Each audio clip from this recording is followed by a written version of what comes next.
नमस्कार।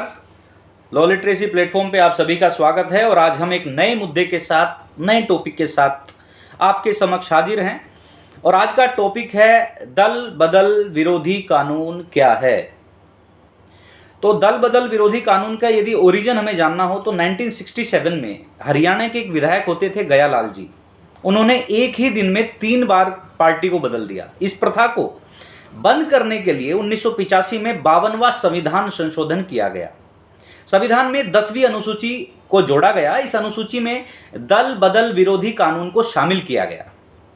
अब दल बदल विरोधी कानून के तहत क्या होता है, तो दल बदल विरोधी कानून के तहत जनप्रतिनिधि को अयोग्य घोषित किया जा सकता है यदि एक निर्वाचित सदस्य स्वेच्छा से किसी राजनीतिक दल की सदस्यता को छोड़ देता है।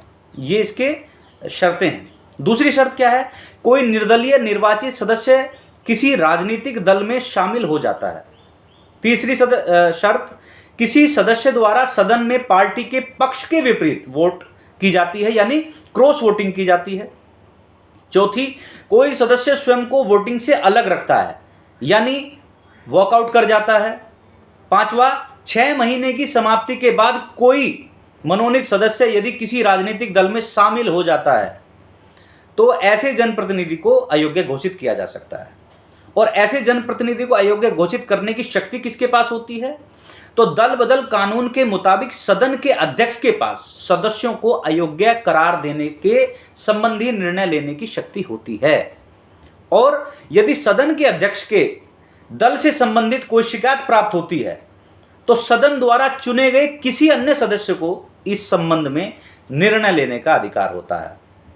कुछ विशेष परिस्थितियों में जनप्रतिनिधि पर यह कानून लागू नहीं होता।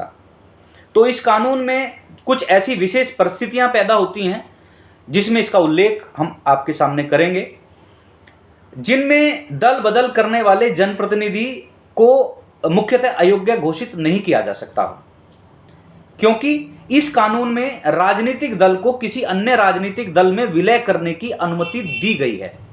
लेकिन उसमें कुछ शर्तें हैं। शर्तें क्या हैं कि उस दल के न्यूनतम 2/3 जनप्रतिनिधि विलय के पक्ष में हों। ऐसी स्थिति में जनप्रतिनिधियों पर दल बदल कानून लागू नहीं होगा और न ही राजनीतिक दल पर यह कानून लागू होगा। सदन के सदस्य को, अध्यक्ष को इस कानून से छूट प्राप्त होती है। साल 2003 में 91वें संविधान संशोधन के तहत दल बदल कानून में बदलाव क्या हुआ। साल 1985 में बने इस कानून में मूल प्रावधान यह था कि अगर किसी पार्टी के 1/3 विधायक या सांसद बगावत कर अलग हो जाते हैं तो उनकी सदस्यता नहीं होगी भंग। इसके बाद भी बड़े पैमाने पर दल बदल की घटनाएं मुख्यतः जारी रही। तो 2003 में संविधान में 91वां संविधान संशोधन किया गया। इस संशोधन के तहत दल बदल कानून में बदलाव किया गया और इस आंकड़े को 2/3 कर दिया गया।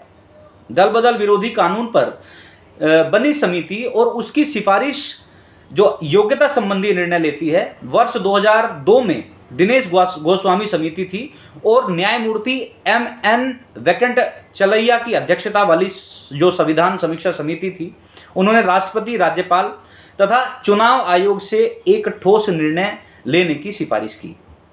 दिनेश गोस्वामी समिति ने कहा था कि अयोग्यता उन मामलों तक सीमित होनी चाहिए जहां एक सदस्य स्वेच्छा से अपनी राजनीतिक पार्टी की सदस्यता छोड़ देता है, या एक सदस्य वोट देने से परहेज कर रहा है, या वोट के अविश्वास प्रस्ताव से पार्टी विहिप के विपरीत वोट कर रहा है। विधि आयोग की 170वीं रिपोर्ट के विषय में यदि बात करें तो उसमें दल बदल विरोधी कानून को लेकर बहुत कुछ कहा गया। उसमें कहा गया 170वीं जो रिपोर्ट थी उसके अनुसार चुनाव पूर्व गठबंधन को दल बदल विरोधी कानून के तहत एक राजनीतिक दल के रूप में माना जाना चाहिए। इसके अलावा राजनीतिक दलों को विहिप जारी करने को केवल उन मामलों तक सीमित कर देना चाहिए जब सरकार खतरे में हो। दल बदल कानून के लागू होने से बहुत सारे बदलाव हुए और फायदा भी बहुत सारा हुआ। तो दल बदल विरोधी कानून के लागू होने के बाद जो मुख्यतः फायदा हुआ, उसमें जनप्रतिनिधियों की राजनीतिक पार्टियां बदलने पर एक रोक लग गई। यह कानून चुनी हुई सरकारों को स्थिरता प्रदान करने में एक महत्वपूर्ण भूमिका अदा कर रहा है। अवसरवादी जो राजनीतिज्ञ होते हैं, उनकी राजनीति पर रोक लगाने के साथ असमय चुनाव और उस पर होने वाले खर्च को भी ये नियंत्रित करता है। उसमें एक बहुत महत्वपूर्ण इससे मदद मिल रही है। दल बदल कानून के विरोध में भी बहुत सारी बातें कही जाती हैं, उसमें मजबूत तर्क नहीं होते। हालांकि राजनीतिक विश्लेषक दल बदल कानून की खामियां कई बार बताते हैं। उनके मुताबिक ये कहा जाता है कि इस कानून के कारण राजनीतिक पार्टियों के अंदर लोकतांत्रिक व्यवस्था प्रभावित हो गई है। यदि किसी जनप्रतिनिधि के विचार पार्टी लाइन से अलग चल रहे हैं, विचारों से सहमत नहीं है यदि कोई जनप्रतिनिधि, फिर भी इस कानून की वजह से वह अपनी आवाज बुलंद नहीं कर सकता। आसान शब्दों में कहें तो दल बदल विरोधी कानून के कारण किसी राजनीतिक पार्टी से जुड़े सदस्यों की अभिव्यक्ति की स्वतंत्रता पर एक तरीके का प्रहार हो जाता है, उन पर अंकुश लगता है। इस कानून की आलोचना में यह भी तर्क दिया जाता है कि लोकतंत्र में जनता ही सर्वोच्च होती है और उसकी अनुमति से ही शासन चलता है, लेकिन दल बदल कानून जनता की बजाय राजनीतिक दलों के शासन को मजबूती देता है।